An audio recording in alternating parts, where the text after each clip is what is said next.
ప్రత్యేకమైన వందనాలు తెలియపరుస్తూ ఉన్నా. అలాగే మరి ప్రభు తన కృప చేత మరి 2 దినాలు కూడా సురేష్ పాస్టర్ గారు అలాగే పిట్రన్న రాత్రి మరి వాక్య పరిచర్య చేయడానికి దేవుడు అవకాశం ఇచ్చారు. ఈ దినాన మరి ఒక పాంప్లెట్లో ప్రకటించే రీతిలో మరి అయ్యారు మరి వర్తమానికులు. నేను మాత్రం జస్ట్ మరి దీనిని కాంగ్రిగేషన్ నడిపించడానికి. సో మరి ఎందుకంటే టైము మరి చాలా విలువైంది. మరి ప్రతి సంవత్సరంలో ఈ డేట్లో ఉపవాసప్రార్థన జరుగుతుంది. గుర్తుందో లేదండి? ఉందా? రోజు చెప్పారు. దేన్ని బట్టి దాన్ని ఖచ్చితంగా మనం నిర్ధారణ చేసుకోవచ్చు. వర్షాన్ని బట్టి. అది ప్రతి సంవత్సరం 3 రోజుల ప్రాంతంలో ఒకరోజు ఖచ్చితంగా వర్షం పడింది. రాత్రి 6 పడిపోయింది. దేవునికి స్తోత్రం. హల్లెలూయా. మంచిది. మరి దేవుడు తన కృప చేత ఈ 3 దినాలు మరి ప్రత్యేకంగా విద్యార్థుల కోసమే, మరి చిన్న బిడ్డలు కావచ్చు, యవన బిడ్డలు కావచ్చు, మరి వాళ్ళు చదువుతున్న దానిలో దేవుడు ఒక సక్సెస్ ఇవ్వడం కొరకై ప్రార్థన వారి విషయంలో. కాబట్టి దేవుడు తన కృప చేత ఈ రోజున మన మధ్యలో మరి సేవకులు ఉన్నారు. రండి రండి అన్న.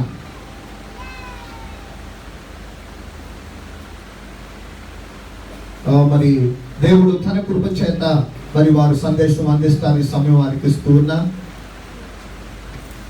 చెప్పాల్సిన తర్వాత చెప్తాను, ఇప్పుడు కాదు.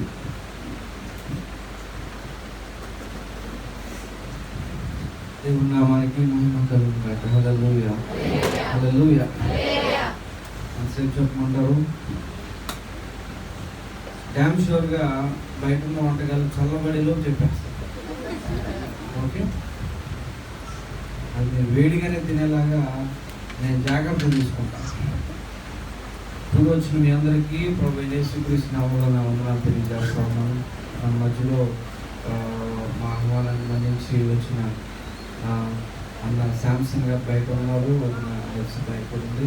2 పిల్లలు మా మధ్యలో ఉన్నారు. అందరికీ కుటుంబానికి సంఘం తరఫున వందనాలు. మాతో నేను ఉండటం మాకు మంచిది, మీకు మంచిది.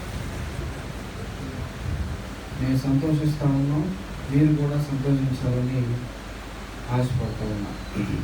మంచిది. గొప్ప సమయాన్ని, ధన్యతను దేవుడు మనకి ఇచ్చాం. గతించిన 2 దినాల్లో మనం దేవుని వాక్యాన్ని విన్నాం. ఈ ఉపవాస ప్రార్థనలు ఎందుకు కొరకయ్యానంటే చదువుకునే బిడ్డల కొరకు, యవనస్తుల కొరకు. మెయిన్ థీమ్ అదే. ఏమైనా ఉందా అంటే వేరేదేం లేదు. ఆత్మీయ తల్లిదండ్రుల భాగం ఏమిటంటే రాబోయే తరంలో మీరు ఎట్టి రీతిగానైతే సేవకు సహవాసానికి మీరు సపోర్ట్గా ఉన్నారు, రాబోయే తరం వారు కూడా మీ బాటలోనే వారు నడవాలని వారి యొక్క ఆశ. మిమ్మల్ని బట్టి సంఘాన్ని దేవుడు దీవించాడు. రాబోయే తరంలో మీ పిల్లలను బట్టి కూడా దేవుడి సంఘాన్ని దీవించాడు. మీరు ఎట్టి రీతిగా ఈ సంఘంలో ఆశీర్వదించబడ్డారో మన బిడ్డలు కూడా ఈ సంఘంలో అలాగునే ఆశీర్వదించబడాలి. మీరు వాక్యం మంచిగా వింటా ఉన్నారు. పేరెంట్స్ వాళ్ళకి తెలివి అవసరం. పిల్లలను ఎలాగునా పెంచాలి. దేవుని వాక్యం చదివిస్తూ ఉంది కదా, బాలుడు ఎవరికి నేర్పించాలి? కానీ ఈ అంత్య దినాల్లో పిల్లలే ఏం చేస్తున్నారు? పెద్దవాళ్ళని ఎగ్జాంపుల్ అని చెప్పారుగా పీటర్ గారు, వాళ్ళ అబ్బాయి ఆయనకి ఏం నేర్పాడు? ఎలాగున ఫోటో మార్క్స్ చేయాలో, AI యూజ్ చేయాలి.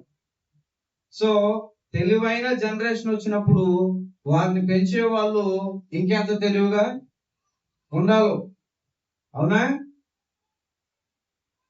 మనం గొప్పలు చెప్తాం, మాకన్నా మా పిల్లలు చాలా ఫాస్ట్ గా ఉన్నారు. అదే ఫాస్ట్ గా మిమ్మల్ని దొక్కేస్తారు. అవునా కాదా?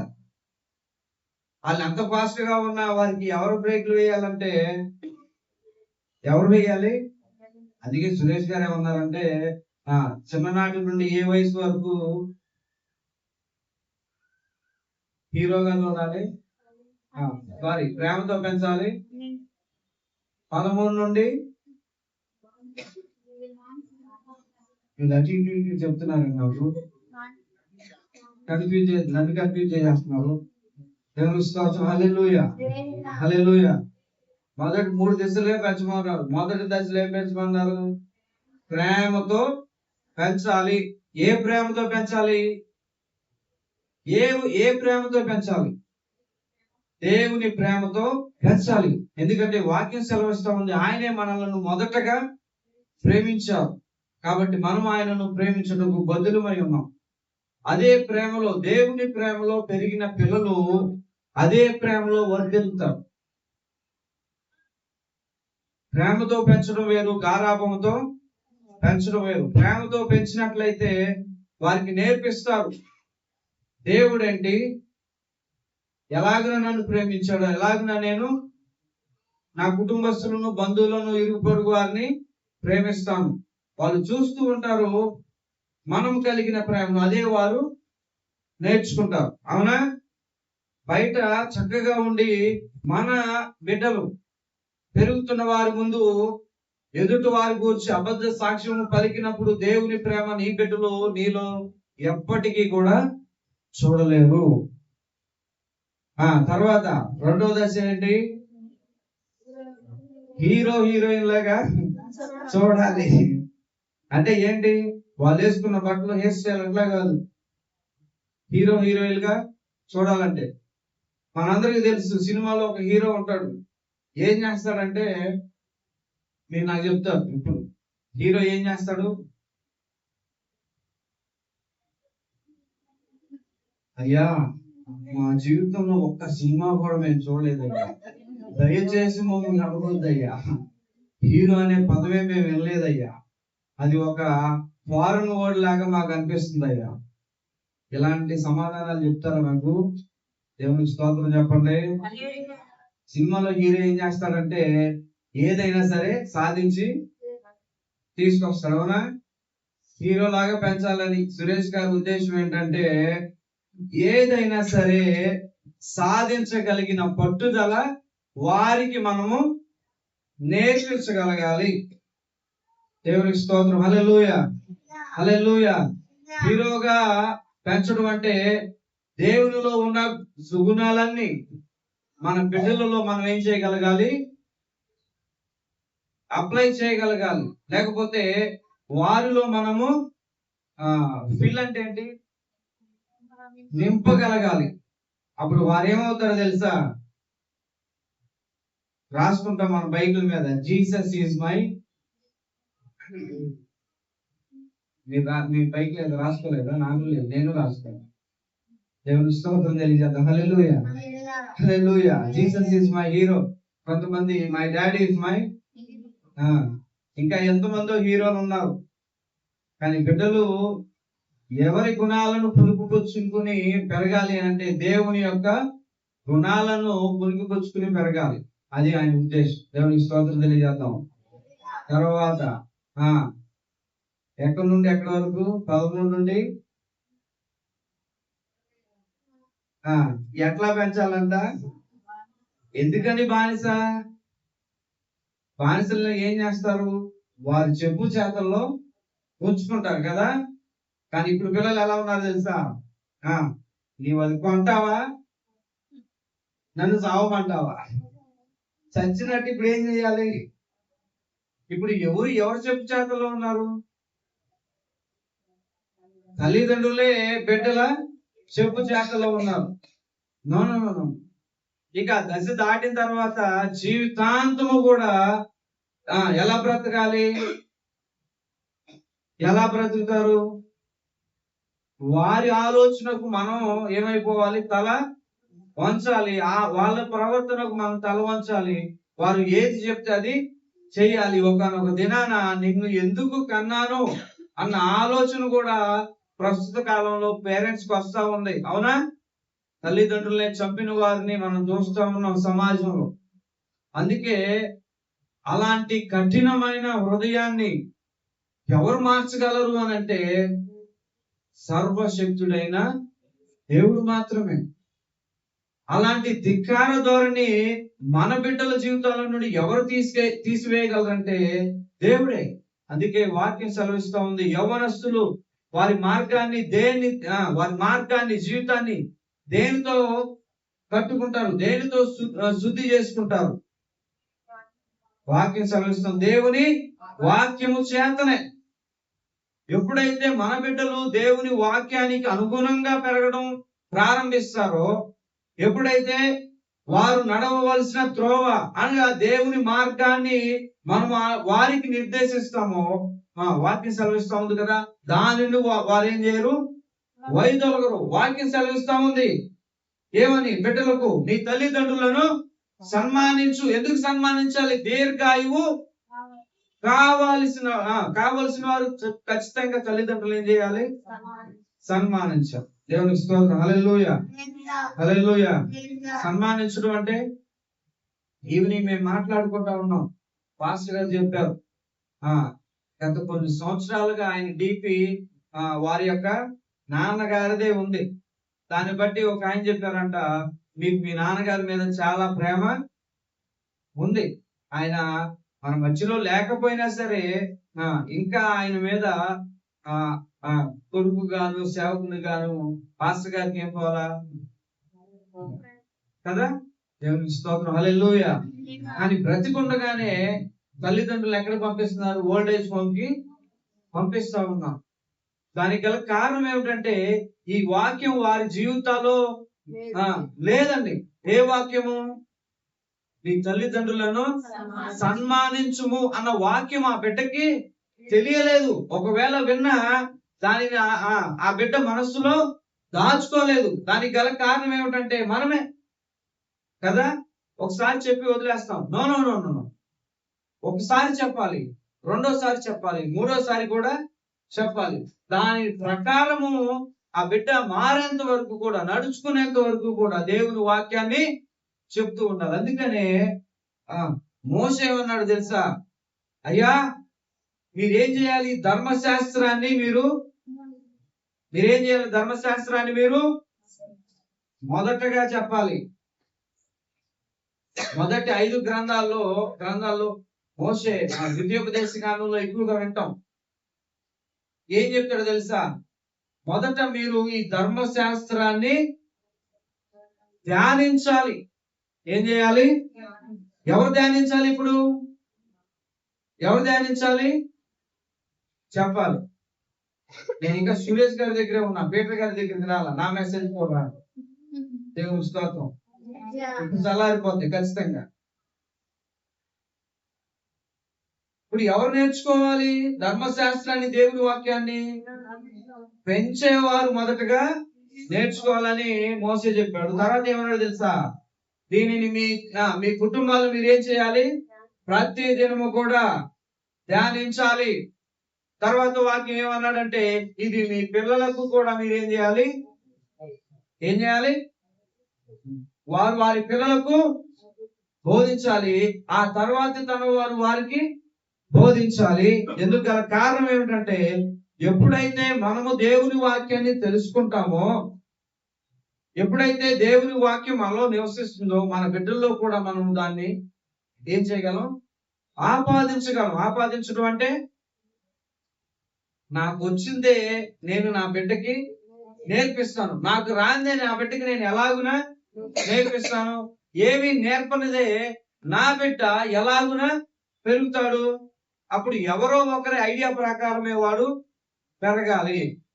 అది నీ చిత్తానికి, నా చిత్తానికి, దేవుని చిత్తానికి వ్యతిరేకంగానే పెరుగుతాడు వాడు. దేవుని స్తోత్రం తెలియజేద్దాం. హల్లెలూయా. పిల్లలకు కూడా వారు ఏం చేయాలంటే ధర్మశాస్త్రాన్ని బోధించాలి. దానిలో వారు ఏం చేయబడాలి? స్థిరపరచబడాలి. మన బిడ్డలు దేవుని వాక్యంలో ఏం చేయబడాలి? స్థిరపరచబడాలి. ఎక్కడి నుండి? చిన్ననాటి నుండి.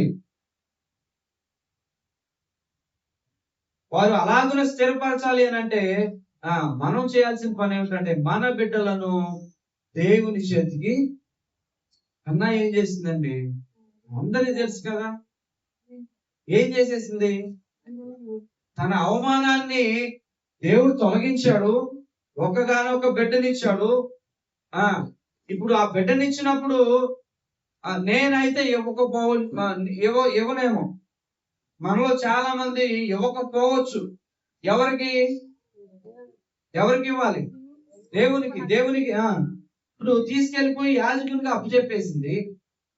దాని ఉద్దేశం ఏంటంటే యాజకుడు చెప్పినది ఇప్పుడు ఎవరు చేయాలి? సమూయేలు చేయాలి. అతను ఒక్క దినంలో ఆ మాట వినుంటాడా? చేస్తుంటాడా? లేదు. తల్లి ఏం చెప్పిందంటే బిడ్డకు చెప్పింది, అతడు నీతో చెప్పినదంతా కూడా చెయ్యి. మనం చెప్తున్నాము మన బిడ్డలకి ఏం చెప్తాం? ఏం నేర్పిస్తాం? అయ్యా నేను పరిచర్యలు చేస్తా ఉన్నాను, మనం ఇంకొక అడుగు ముందుకేసి చెప్తాం. ఏమ్మా మీ పిల్లలు రాలేదే పరిచర్య చేయడానికి? నేను చేస్తాగయ్యా. అట్లా ఏమన్నా అన్నారా? నేను పాస్ గా నిరకాటంలో పడతాను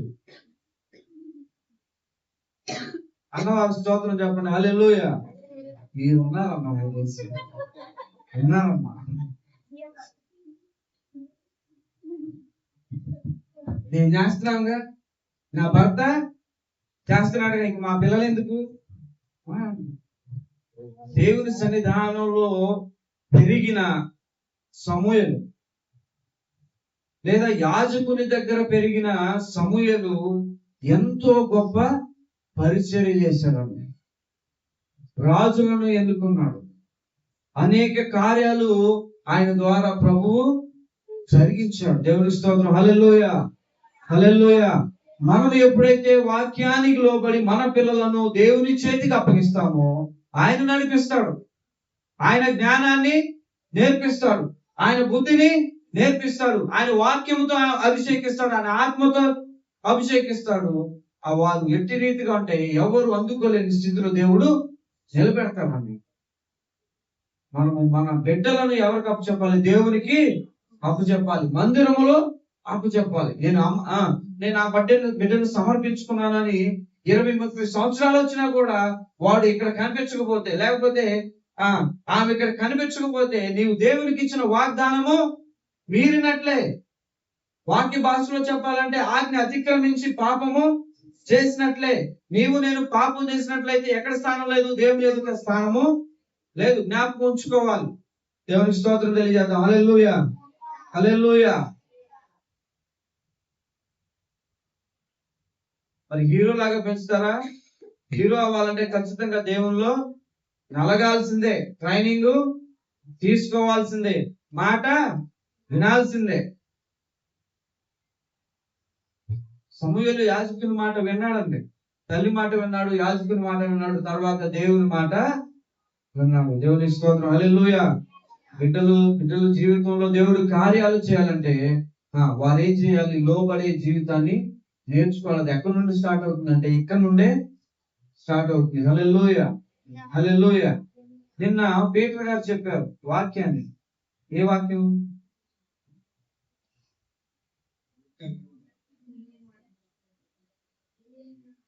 మన మార్గం వాళ్ళు మాట్లాడుతున్నాం.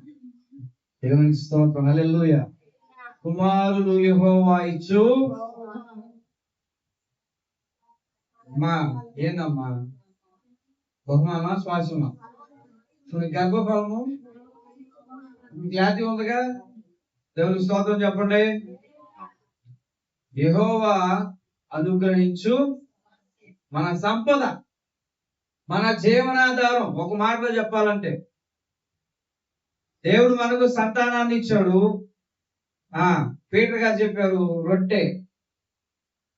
దేవుడు నీ చేతిలో నా చేతిలో ఏమి ఇచ్చాడంటే ఒక పిండి ఇచ్చారు.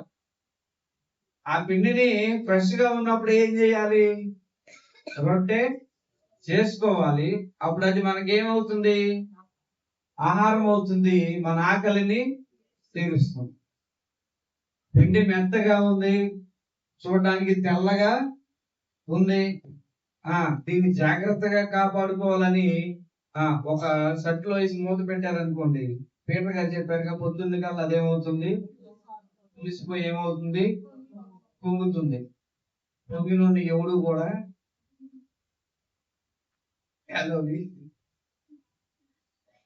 దేవునికి స్తోత్రం. హల్లెలూయా.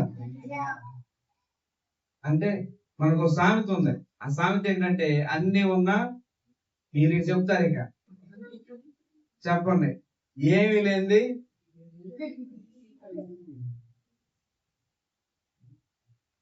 సాక్ష్యాలు వింటా ఉంటాం. పాస్టర్ గారికి పాపం మన గోడంతా ఇనేది ఎవడా పాస్టర్ అయ్యా ఎగిరెగిరి తొంతున్నాడు అయ్యా, నానా మాట్లాడుతున్నాడు అయ్యా. అవునా? టీనేజ్ లోనే పీకల దాకా తాగేసి తల్లిదండ్రులకు సోదరులుగా ఉన్న బిడ్డలు ఎంతో మంది కదండి. ఎందుకని వారి జీవితాలు అలా అయిపోయాయంటే వాళ్ళ జీవితం ఏమైపోయింది? పులిసిపోయింది. ఏమైపోయింది? పులిసిపోయింది. సకాలంలో మన చేతిలో దేవుడిచ్చిన స్వాస్థ్యాన్ని మనకు తగ్గట్టుగా, దేవునికి తగ్గట్టుగా మనం మలచకపోతే అదేమైపోతుంది? పాడైపోతుంది. గారాపం పెట్టామండి, ఇప్పుడు గబి గబి గుద్దుతున్నాడు. చాలా అల్లారు ముద్దుగా పెంచుకున్నామండి, మాకు ముద్ద కూడా పెట్టట్లేదు. ఒక్కడే అని మేమేం చేసాము? నెత్తిన పెట్టుకున్నామండి. ఇప్పుడు మమ్మల్ని ఏం చేస్తున్నాడు? పాతాళానికి తొక్కుతా ఉన్నాడు. దేవునికి స్తోత్రం. హల్లెలూయా. అలాంటి వారు దేవుని ముందు సాగిలపడులాగున వారి మనస్సు మార్చాలనే సేవకులు ఏం చేశారంటే వారి కొరకు ఈ ఉపవాస ప్రార్థనలు పెట్టారు. దేవుని స్తోత్రం. హల్లెలూయా. ఈ ఉపవాస ప్రార్థనలో మన బిడ్డలను దేవుడు దర్శించి అటువంటి నూతన హృదయాలు దయచేయుగాక. వారందరూ కూడా దేవుని సన్నిధానంలో స్థిరపరచబడుదురుగాక. హల్లెలూయా. మంచినీళ్ళమ్మా.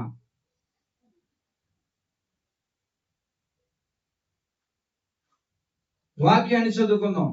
2 నిమిషాలు నేను చెప్పాలనుకున్న 7 పాయింట్లు కాకుండా ఒకటే చెప్పి మిగతా టైంలో మిగతా 6 పాయింట్లు నేను చెప్తాను.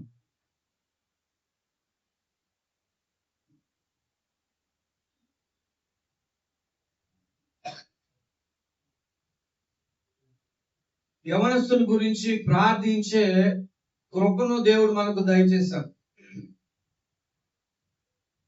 కీర్తనలు 1:1-9 119 అక్కర్లేదు నేను చెప్తాను. 119 కీర్తనలో కీర్తనకారుడు ఏమన్నాడంటే, యవనస్తుడు తన నడతను ఎలా పవిత్రంగా ఉంచుకోగలడు? నీ వాక్య ప్రకారము జీవించడం ద్వారానే తప్ప. దేవుని స్తోత్రం. హల్లెలూయా. హల్లెలూయా. యవనస్తులు అందరూ ఒకసారి చేతులు పైకెత్తండి. అయ్యా రకం మనం కూడా 90లో కూడా మీరు యవనస్తులు అంటే ఎట్లాగా? మీరు అనొచ్చు జుట్టు మెరిసిపోయినా, చర్మం మడతపడిపోయినా, నాలో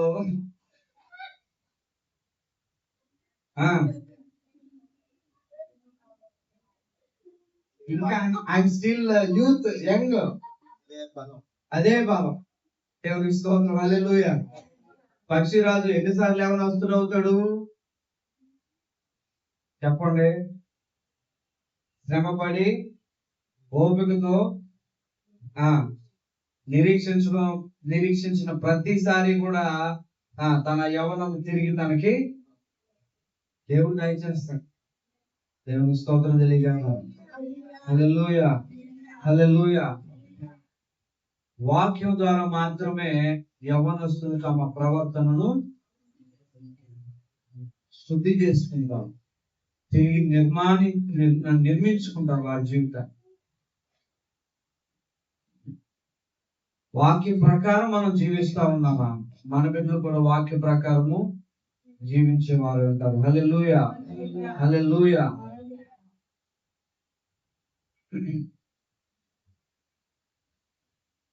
రెండు విషయాలు. 1 తిమోతికి రాసిన పత్రిక, అపోస్తలుడైన పౌలు 1 తిమోతికి రాసిన పత్రిక 4వ అధ్యాయం 12వ వచనం.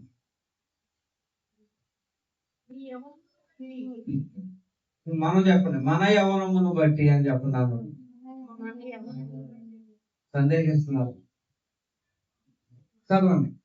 నీ యవనమును బట్టి ఎవడును నిన్ను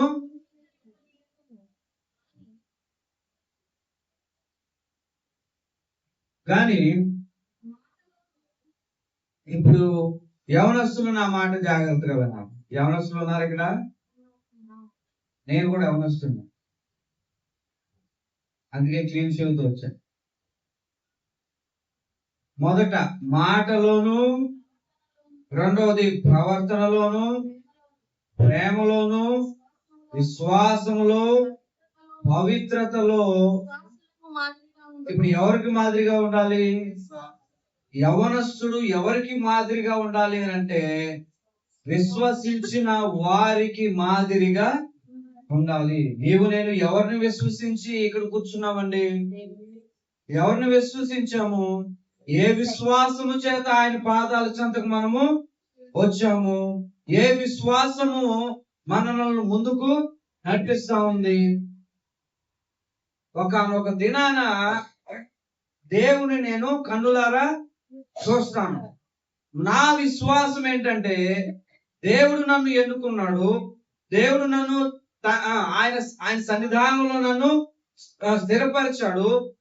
నా విశ్వాసం ఏంటంటే ఆయన వాక్యంలో ఉన్న ప్రతి ఆశీర్వాదము దేవుడు నాకు దయచేస్తాడు. నేను ఎప్పుడైతే వాక్యానుసారంగా జీవిస్తానో నా విశ్వాసం ఏంటంటే నా కష్టకాలమందు దేవుడు నాకు సహాయాన్ని అందిస్తారు. ఈ విశ్వాసమే కదా, ఇంకేమైనా విశ్వాసం ఉందా? దేవునికి స్తోత్రం తెలియజేద్దాం. హల్లెలూయా, హల్లెలూయా. ఏనాడైనా మనకు కలిగిన ఈ విశ్వాసాన్ని బిడ్డలతో పంచుకున్నామా?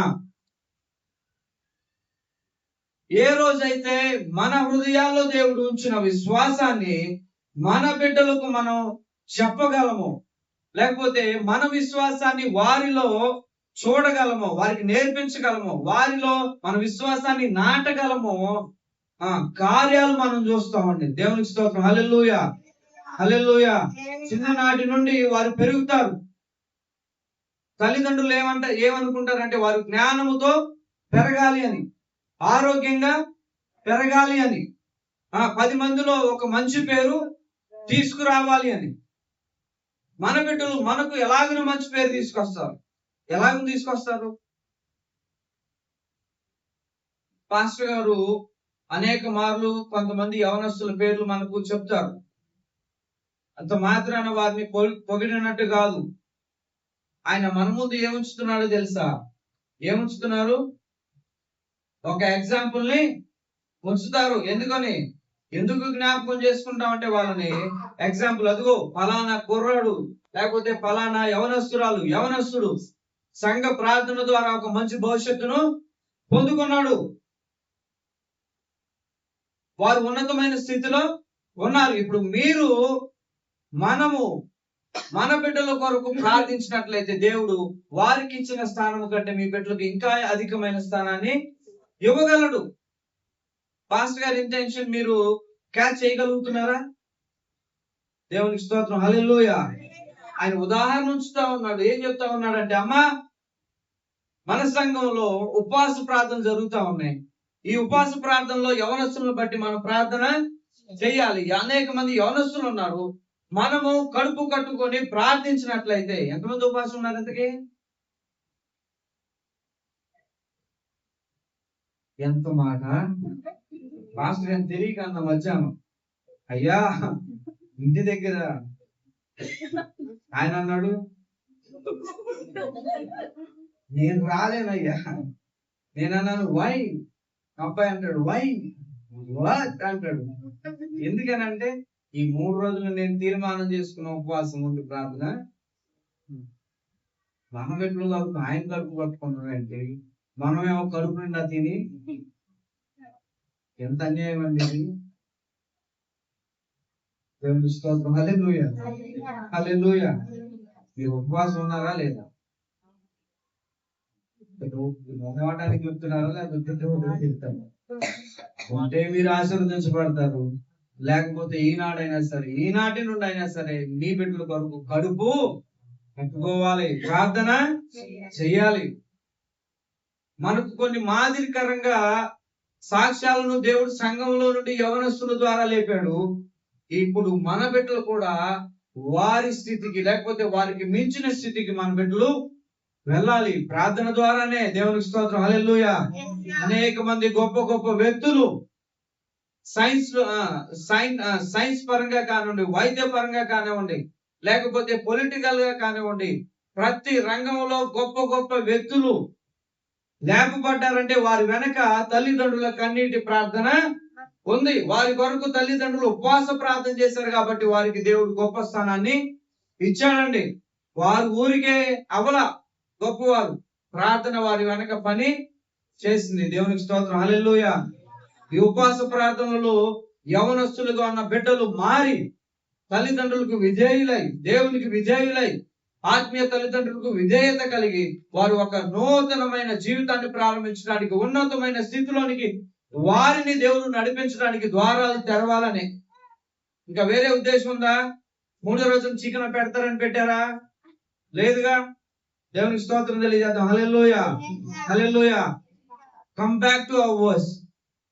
ఎవరికి మాదిరికరంగా? విశ్వాసులకు మాదిరికరంగా, ఆ విశ్వాసాన్ని అనుగ్రహించిన దేవునికి మాదిరికరంగా ఉండగలగాలి. మన బిడ్డలను చూసినప్పుడు అన్యజనులు అనుకోవాలి, నిజముగా వీరు దేవుని యొక్క బిడ్డలు, వారు విశ్వాసుల బిడ్డలు.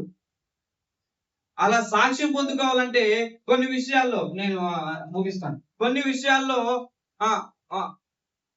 విషయాల్లో జాగ్రత్త వహించాలని పౌలు గారు తిమోతికి చెప్తా ఉన్నాడు. మొదటి దేనిలోనంట చెప్పాలి, మాటలలో. దేవుని స్తోత్రం, హల్లెలూయా.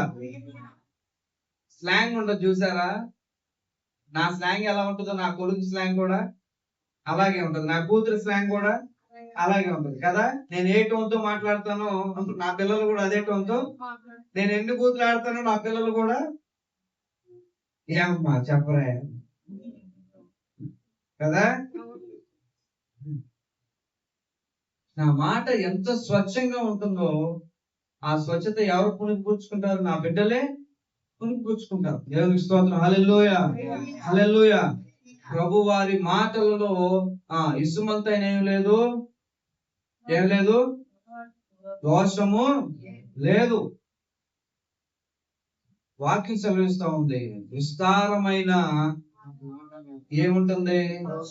దోషం ఉంటుంది. దేవునికి స్తోత్రం, హల్లెలూయా. ఇప్పుడు మన మాటల్లో దోషం లేకపోతే మన బిడ్డల మాటల్లో కూడా ఏముండదు, దోషము ఉండదు. ఈ పెదవుల ద్వారా పలికేదే మన పిల్లలు నేర్చుకుంటారు. వారు నేర్చుకున్నదే వారి జీవితమై ఉన్నది. జ్ఞాపకం ఉంచుకోవాలి. హల్లెలూయా. రెండవది, ప్రవర్తనలో ఎలా ప్రవర్తిస్తున్నాము అనేది బిడ్డలు ఏం చేస్తా ఉంటారు? చూస్తా ఉంటారు కదా. ఈ ప్రవర్తనలో మనకు మించి వారు ఎక్కువ నాటకాలు ఎప్పుడు వేస్తారా అంటే యవ్వన కాలంలోనే కదా.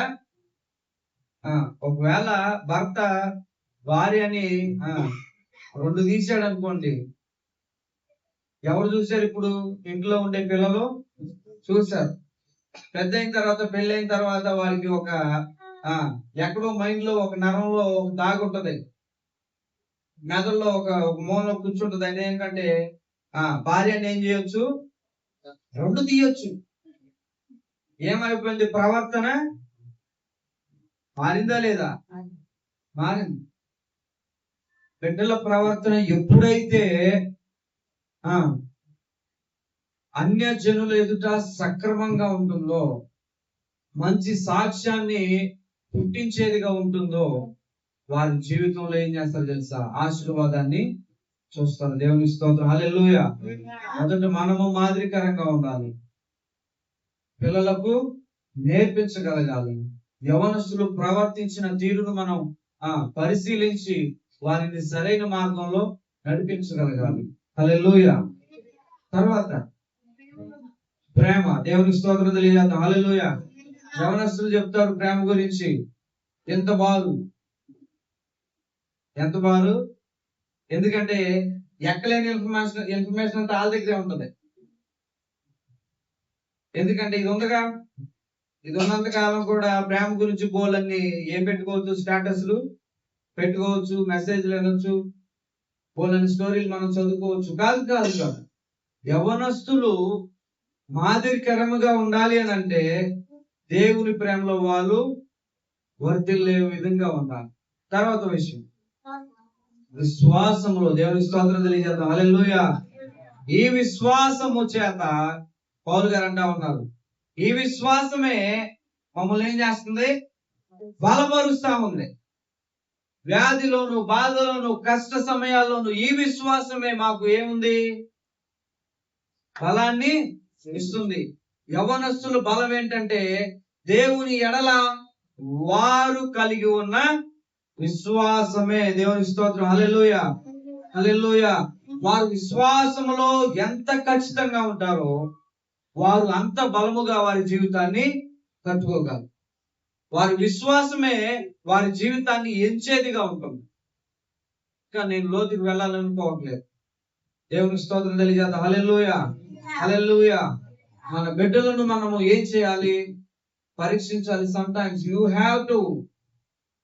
కొన్ని సందర్భాల్లో మన బిడ్డలను ప్రవర్తన, మాట తీరు, వారు జీవించే విధానము, వారు ఎవరితో స్నేహం చేస్తూ ఉన్నారనే విధానం, ఇవన్నీ కూడా గమనించి వారిని ఎక్కడికి నడిపించాలో తెలుసా? అయ్యా, నీవు ప్రవర్తించాల్సిన తీరు ఇది కాదు, నీవు మాట్లాడాల్సిన తీరు ఇది కాదు. నీలో ఉన్న విశ్వాసాన్ని భ్రష్టు పట్టించడానికి ఎవరైతే నీ పక్కన ఉన్నారో, ఎవరైతే నిన్ను నడిపిస్తా ఉన్నారో వారితో స్నేహము సరికాదు. ఇలాంటి జాగ్రత్తలు పిల్లలకు మనం చిన్ననాటి నుండి నేర్పిస్తే, దేవుని సన్నిధానంలో వారిని కూర్చోబెడితే వారు ఇక్కడ కూర్చున్నంత కాలం కూడా ఆశీర్వదించబడతా ఉంటారు. దేవుని కృప వారి మీద విస్తారంగా ఉంటానే ఉంటుంది. దేవుని స్తోత్రం తెలియజేద్దాం. హల్లెలూయా, హల్లెలూయా. మంచి ఉద్దేశంతో ప్రభు వారు మనకి ఒక సమయాన్ని ఇచ్చారు. అదేమిటంటే మన బిడ్డల పట్ల, యవనస్తుల పట్ల మన యొక్క బాధ్యతను దేవుడు మనకు గుర్తు చేస్తున్నారు. అదేమిటంటే వారి కొరకు ప్రార్థించే వారమై ఉండాలి. ఈనాటి యవనస్తులే రేపటి విశ్వాసులు. అవునా? ఇప్పుడు సంఘం అభివృద్ధి పరచబడాలంటే ప్రతి యవన బిడ్డ విశ్వాసిగా మారాలి. అది ఎవరి చేతిలో ఉంది? పాస్టర్ గారు ఎంత యుద్ధం చేసినా తల్లిదండ్రుల మాట వినేవారు ఉంటే ఆ ఉద్దేశం మీకు అర్థమైందని అనుకుంటా ఉన్నాను. దేవుని స్తోత్రం తెలియజేద్దాం. హల్లెలూయా, హల్లెలూయా. కాబట్టి పౌలు గారు అంటా ఉన్నారు, నీ యవ్వన కాలంలో నీవు ఎవ్వరి చేత కూడా తృణీకరించబడకుండా ఉండాలి అని అంటే, రిజెక్ట్ చేయబడకుండా ఉండాలి అని అంటే నీవు ఈ విషయాల్లో మాదిరికరంగా ఉండాలి. దేవునికి మాదిరికరంగా ఉండాలి, విశ్వాసులకు మాదిరికరంగా ఉండాలి. మాటలోను, ప్రవర్తనలోను, ప్రేమలోను, విశ్వాసంలోను, పవిత్రతలోను. దేవునికి స్తోత్రం తెలియజేద్దాం. మన దేవుడు పవిత్రుడు అండి. ఇప్పుడు యవన కాలంలో ఉన్న బిడ్డలు కూడా ఎలా ఉండాలి? పవిత్రంగా ఉండాలి. దేవుడు పవిత్రమైన వాడు కనుక ఆయనను అనుసరించేవారు, ఆరాధించేవారు, ఆయనను ఆశ్రయంగా చేసుకున్న వారు కూడా పవిత్రంగానే ఉండాలి. దేవుడు పాలైతే మనం ఏమవ్వాలి?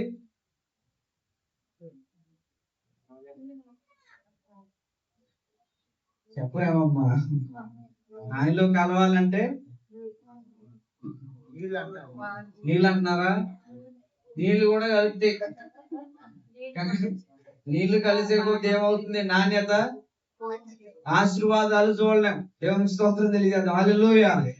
కాబట్టి మన యవనస్తుల గురించి, సంఘంలో ఉన్న యవనస్తుల గురించి మనం ఉపవాసం నుండి ప్రార్థన చేద్దాం. ఈనాటి నుండి మీలో అనేక మంది కుటుంబాల్లో ఈ యవనస్తుల పట్ల మీరు వింటా ఉంటారు కొన్ని విషయాలు. వారి గురించి కూడా మీరు ప్రార్థన చేస్తారని నేను నమ్ముతూ నా మాటలు ముగిస్తా ఉన్నాను.